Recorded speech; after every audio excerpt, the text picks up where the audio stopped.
اعوذ باللہ من الشیطان الرجیم بسم اللہ الرحمن الرحیم لن تنالوا البر حتى تنفقوا مما تحبون وما تنفقوا من شيء فإن الله به عليم كل الطعام كان حلا لبني إسرائيل إلا ما حرم إسرائيل على نفسه من قبل أن تنزل التوراة قل فأتوا بالتوراة فاتلوها إن كنتم صادقين فمن افترى على الله الكذب من بعد ذلك فأولئك هم الظالمون قل صدق الله فاتبعوا ملة إبراهيم حنيفا وما كان من المشركين.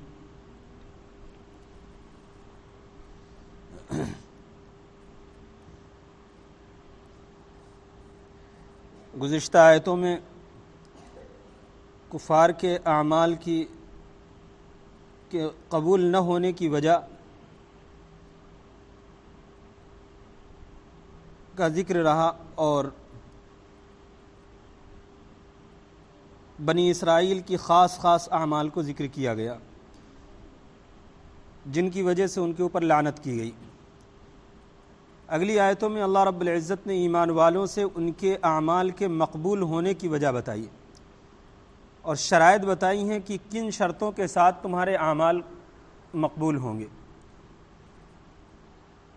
اللہ رب العزت نے ارشاد فرمایا لن تنالوا البر حتى تنفقوا مما تحبون کہ تم نیکی اس وقت تک حاصل نہیں کر سکتے جب تک کہ تم اپنی محبوب ترین چیز کو اللہ کے لیے خرچ نہ کرو. لن تنالوا البر، بر صرف مال کو خرچ کرنے کا نام نہیں ہے. بر جو ہے یہ صرف یہ نہیں کہ آپ مال ہی خرچ کریں، ہر وہ چیز جو آپ کے دل کے نزدیک محبوب ہو. کوئی کام محبوب ہو، بہت ہی پسندیدہ ہے لیکن اللہ کے نبی کو اور اللہ کو پسند نہیں، تو اپنے دل کو مار کر کے اس کام سے باز آ جانا اللہ کے لیے، یہ ہے اعمال کی مقبولیت. یعنی کوئی بھی عمل اس وقت تک مقبول نہ ہوگا جب تک کہ اس کو اللہ کی خوشنودی حاصل کرنے کے لیے نہ کیا جائے. جب یہ آیت نازل ہوئی تو صحابہ کرام رضی اللہ عنہم نے بہت ہی انمول طریقے کے نمونے پیش فرمائے ہیں. وَمَا تُنْفِقُوا مِنْ شَيْءٍ فَإِنَّ اللَّهَ بِهِ عَلِيمٌ، اور تم کچھ بھی خرچ نہ کرو گے فَإِنَّ اللَّهَ بِهِ عَلِيمٌ، مگر یہ کہ اللہ رب العزت کو اس کا علم ہے. یعنی جو کچھ بھی تم خرچ کر رہے ہو اللہ کے راستے میں اللہ کے لیے، اس کا علم اللہ کو ہے. اللہ خوب اچھی طریقے سے جان رہا ہے کہ تم کیا خرچ کر رہے ہو. صحابہ رضی اللہ عنہم میں حضرت طلحہ رضی اللہ عنہ ایک انصاری صحابی ہیں. جب ان کے سامنے یہ آیت نازل ہوئی اور یہ آیت انہوں نے سنی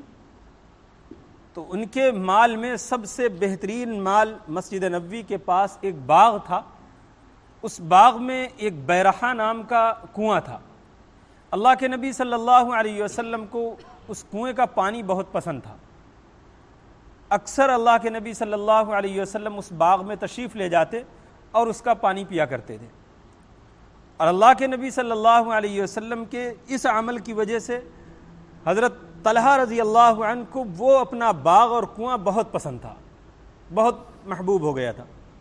اس لیے کہ وہ اللہ کے نبی کو پسند تھا. جب یہ آیت نازل ہوئی تو اللہ کے نبی صلی اللہ علیہ وسلم کی خدمت میں حاضر ہوئے اور فرمایا کہ اللہ کے نبی، میرے پاس جو کچھ بھی ہے ان سب میں سب سے زیادہ محبوب ترین مال میرا یہی ہے، آپ اس کو اللہ کے لیے مجھ سے قبول فرما لیں. اور اس کو اللہ کے نبی صلی اللہ علیہ وسلم کے سپرد فرما دیا، ان کے حوالے فرما دیا کہ آپ جس طریقے سے چاہیں اور جہاں چاہیں اس کو خرچ کریں. حضرت زید بن حارثہ رضی اللہ عنہ نے جب سنا تو ان کے پاس ایک گھوڑا تھا، بہت ہی اچھے قسم کا، بہت بہترین گھوڑا، اور وہ انہیں بہت پسند تھا. وہ فوراً اپنا وہ گھوڑا لے کر کے حاضر ہوئے اور کہا اللہ کے نبی صلی اللہ علیہ وسلم، میرے پاس جو کچھ بھی ہے اس میں سب سے محبوب ترین چیز ہماری یہی ہے، اس کو آپ قبول فرما لیں. اس کو اللہ کے نبی صلی اللہ علیہ وسلم کے حوالے فرما دیا. اسی طریقے سے حضرت عمر رضی اللہ عنہ کو جب معلوم ہوا تو ان کے پاس ایک باندی تھی، بہت ہی فرما بردار، بہت ہی اطاعت گزار، اس کو لے کر کے اللہ کے نبی صلی اللہ علیہ وسلم کے پاس حاضر ہوئے اور فرمایا اللہ کے نبی صلی اللہ علیہ وسلم میرے پاس جو کچھ ہے اس میں سب سے محبوب ترین چیز میری یہ ہے، آپ اس کو قبول فرما لیں۔ اسی طریقے سے عبداللہ ابن عمر رضی اللہ عنہ کا معاملہ ہے۔ تو صحابہ رضی اللہ عنہ کے بہت ہی انمول طریقے کے نمونے پیش کیے انہوں نے، اور یہ 2-4 واقعات تو بس ایسے ہی بتا دیے گئے، صحابہ کے بے شمار واقعات اس طریقے کے ہیں۔ تو اس سے ہمیں یہ بات معلوم ہوئی کہ اس میں قیمت اصل مقصد نہیں ہے کہ قیمت کہ بہت زیادہ لمبی قیمت آپ خرچ کریں، وہ اللہ کو محبوب ہے۔ نہیں، جو چیز آپ کو سب سے زیادہ محبوب ہو رہی ہو، یعنی آپ اس کے ضرورت مند بھی ہوں، آپ کو اس کی ضرورت بھی ہو، آپ کو اس کی ضرورت بھی ہو، تب اس کو آپ اللہ کے راستے میں خرچ کریں۔ اسی کو اللہ کے نبی صلی اللہ علیہ وسلم نے ارشاد فرمایا ایک حدیث میں کہ تم مال کو اس وقت نہ خرچ کرو جب تمہاری جان آ کر کے حلق میں اٹک جائے، جب تمہاری جان آ کر کے حلق میں اٹک جائے، اور اس وقت پھر تم کہنے لگو کہ یہ مال مسجد کے لیے، یہ مدرسے کے لیے، یہ فلاں کام کے لیے، یہ جہاد کے لیے، یہ اتنا اس کے لیے، یہ اتنا اس کے لیے، یہ یتیموں کے لیے، یہ بیواؤں کے لیے، تو اس وقت کا تمہارا کوئی بھی مال اللہ کے نزدیک مقبول نہ ہوگا۔ اس لیے کہ اب مال جب تمہاری جان یہاں پر آ کر کے اٹک گئی ہے تو اب وہ مال تمہارا نہیں، تمہارے وارثوں کا ہو چکا ہے، اب تم اس مال کے مالک نہیں ہو۔ تم اپنے مال کو اس وقت خرچ کرو جب کہ تم اس کے ضرورت مند بھی ہو، اور آگے چل کر کے تمہیں یہ بھی خدشہ ہو کہ کہیں ایسا نہ ہو کہ اس کے ضائع ہو جانے کے بعد ہمیں کوئی دوسری ضرورت پڑ جائے، اس چیز کا تمہیں ڈر بھی ہو، اس چیز کا ڈر بھی ہو کہ اگر اس کو ہم خرچ کر دیں گے تو کوئی ضرورت نہ آ جائے، یہ ڈر بھی ہو، اور وہ کام تمہاری وہ چیز تمہاری ضرورت کا بھی ہو، اس وقت تم اس کو خرچ کرو، تب جا کر کے وہ اللہ کے نزدیک مقبول ہے۔ اپنی ضرورت کو سامنے رکھ کر کے ہماری ضرورت ہے اس کے باوجود ہم اللہ کے راستے میں خرچ کریں، تب یہ ہوا محبوب ترین چیز، محبوب ترین مال۔ کل الطعام کان حلا لبنی اسرائیل الا ما حرم اسرائیل علی نفسه من قبل ان تنزل التوراۃ قل فأتوا بالتوراۃ فاتلوها ان کنتم صادقین۔ یہ آیت اس وقت نازل ہوئی جب یہود کی یہ ساری چیزیں گنوائی جانے لگیں اور ان کے نقص کو کھول کھول کر کے اللہ رب العزت نے بیان کرنا شروع کر دیا، تو انہوں نے چاہا کہ ہم بھی کچھ اعتراض کر دیں ان کے اوپر، ہم بھی کچھ اشکال پیدا کر دیں۔ تو مسلمانوں کا دعویٰ اور اللہ کے نبی صلی اللہ علیہ وسلم کا دعویٰ یہ تھا کہ ہم ابراہیمی ہیں، ہم حضرت ابراہیم علیہ السلام کے دین پر ہیں، اور ابراہیم کی لائی ہوئی جو شریعت تھی وہی ہماری شریعت ہے، ہم اسی کے مطابق چلتے ہیں۔ تو یہود کے یہاں اونٹ کا گوشت کھانا، اونٹ کا دودھ پینا یہ حرام تھا، اور بھی بہت سے اس طریقے کے کام تھے۔ کوئی چیز نجس ہو جائے تو دھونے سے پاک نہیں ہوتی تھی ان کے ہاں،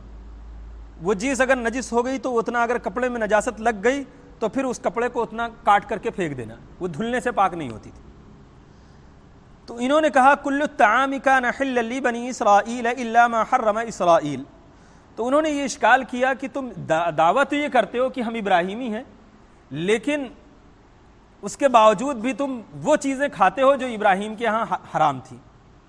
تم کھاتے وہ چیز ہو جو ابراہیم کے ہاں حرام تھی، کام وہ کرتے ہو جو ابراہیم کے ہاں درست نہیں تھا، یعنی کپڑے کو دھل کر کے پاک کر لیتے ہو، اونٹ کا دودھ پیتے ہو، اونٹ کا گوشت کھاتے ہو۔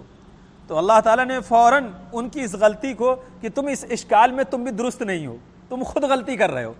اللہ تعالیٰ نے فرمایا کل الطعام کان حلا لبنی اسرائیل الا ما حرم اسرائیل۔ سارے کے سارے کھانے جو اس وقت مسلمان کھا رہے ہیں جو ان کے اوپر حلال ہے، یہ ساری چیزیں بنی اسرائیل پر حلال تھیں، یہ ساری چیزیں بنی اسرائیل پر حلال تھیں الا ما حرم اسرائیل علی نفسہ۔ ہاں، اسرائیل نے، بنی اسرائیل پر حلال تھی، اسرائیل نے اس کو جو ہے اپنے اوپر خاص طور سے حرام کر لیا تھا۔ اسرائیل نام حضرت یعقوب علیہ السلام کا ہے۔ حضرت یعقوب علیہ السلام نے ایک منت کوئی مانی تھی کہ اگر ہمارا یہ کام ہو گیا تو ہمیں جو چیز سب سے محبوب ہے وہ ہم اس کو چھوڑ دیں گے، اس کو ترک کر دیں گے۔ تو حضرت یعقوب علیہ السلام کو اونٹ کا گوشت بہت پسند تھا، اونٹ کا دودھ بھی بہت پسند تھا۔ تو اللہ رب العزت نے ان کا جب وہ کام کروا دیا، ہو گیا وہ کام، تو حضرت یعقوب علیہ السلام نے اپنے اوپر اونٹ کے گوشت اور دودھ کو حرام کر لیا، یعنی اس کو چھوڑ دیا زندگی کے لیے، حرام نہیں کیا، اس کو چھوڑ دیا ہمیشہ کے لیے۔ ان کو چھوڑنے کی وجہ سے بنی اسرائیل نے اس کو اپنے اوپر حرام ہی کر لیا سرے سے۔ تو اللہ تعالیٰ نے فرمایا کہ دیکھو وہ ابراہیم پر حرام نہیں تھا، ابراہیم اس گوشت کو کھا بھی رہے تھے، دودھ کو پی بھی رہے تھے، ان کے یہاں درست تھا۔ یعقوب نے اپنے آپ پر فی نفسی علی نفسی، خود اپنی ذات پر اس کو روکا تھا، اور ان کے اپنی ذات پر روکنے کی وجہ سے تم نے خود اپنے اوپر زبردستی کا حرام کر لیا اس کو۔ فَأْتُوا بِالتَّوْرَاةِ فَاتْلُوهَا إِن كُنتُمْ صَادِقِينَ عَلَى نَفْسِي مِن قَبْلِ أَن تُنَزَّلَ التَّوْرَاةُ، یہ اس وقت انہوں نے کیا تھا جب تورات نازل نہیں ہوئی تھی، تورات کے نزول سے پہلے حضرت یعقوب نے یہ کام انجام دیا تھا۔ قُلْ فَأْتُوا بِالتَّوْرَاةِ فَاتْلُوهَا إِن كُنتُمْ صَادِقِينَ، اور آپ صلی اللہ علیہ وسلم سے فرمایا کہ آپ ان سے کہیے کہ اگر اپنی اس بات میں سچے ہیں یہ کہ یہ چیز ان کے اوپر حرام ہے حقیقت میں، تو تم لے آؤ تورات میں، تورات سے دکھاؤ لا کر کے ہمیں کہ کہاں اللہ نے اس کو حرام قرار دیا ہے۔ قل فأتوا بالتوراۃ، تم تورات کو لے آؤ لا کر کے، فتلوہا، تم اس کی تلاوت کر کے ہمیں دکھاؤ کہ کہاں اس کو، اونٹ کے گوشت کو اور دودھ کو اللہ نے حرام کیا ہے۔ ان کنتم صادقین، اگر تم سچے ہو تو، یعنی ان کے اس اشکال کو اللہ نے ایک دم سے رد کر دیا کہ تم نے بہت اس کے ساتھ اعتراض کیا تھا مسلمانوں کے اوپر، لیکن تمہارا یہ اعتراض بالکل ناکارہ ہے، تم خود اس میں فیل ہو۔ فَمَنِ افْتَرَىٰ عَلَى اللَّهِ الْكَذِبَ مِن بَعْدِ ذَلِكَ فَأُولَٰئِكَ هُمُ الظَّالِمُونَ، تو جو شخص اس کے بعد بھی اللہ پر بہتان باندھے اور اللہ پر افترا کرے، یعنی جھوٹا الزام لگائے، فَأُولَٰئِكَ هُمُ الظَّالِمُونَ، تو یہی لوگ ناانصاف ہیں۔ یعنی ہونا تو یہ چاہیے کہ اب تمہیں سب حقیقت معلوم ہو گئی کہ ابراہیم کے اوپر یہ چیزیں حرام نہیں تھی، تم نے زبردستی اپنے اوپر وہ ساری چیزیں حرام کر رکھی ہیں۔ حقیقت میں صحیح طور پر حقیقی دین یہی ابراہیمی دین ہے جو حضرت محمد رسول اللہ صلی اللہ علیہ وسلم پیش کر رہے ہیں۔ اب تو تم کو چاہیے کہ تم اس کو تسلیم کر لو، تم کو حقیقت اب معلوم ہو گئی، اب اس کو تسلیم کر لو۔ قل صدق اللہ، آپ فرما دیجئے کہ اللہ نے سچ فرما دیا، اللہ نے جو سچ تھا وہ فرما دیا۔ اس میں جتنی بھی تمہارے اوپر اعتراض کیے گئے یا جتنی چیزیں تمہارے اندر جو کمیاں تھیں اس کو کھول کر کے بیان کیا گیا، کوئی چیز ایسی نہیں تھی جو تمہارے اوپر بہتان لگائی گئی ہو، الزام لگائی گئی ہو اللہ کی طرف سے۔ جو تم خود انجام دیتے تھے غلط طور پر، اس کو اللہ نے خود کھول کر کے بیان کیا ہے۔ قل صدق اللہ، فرما دیجئے کہ اللہ نے سچ سچ کہہ دیا ہے۔ فاتبعوا ملت ابراہیم حنیفا، تو آؤ ابراہیم علیہ السلام کی جو سچا دین ہے، جو حقیقی دین ہے، اس کی اتباع کر لو، آ جاؤ۔ اب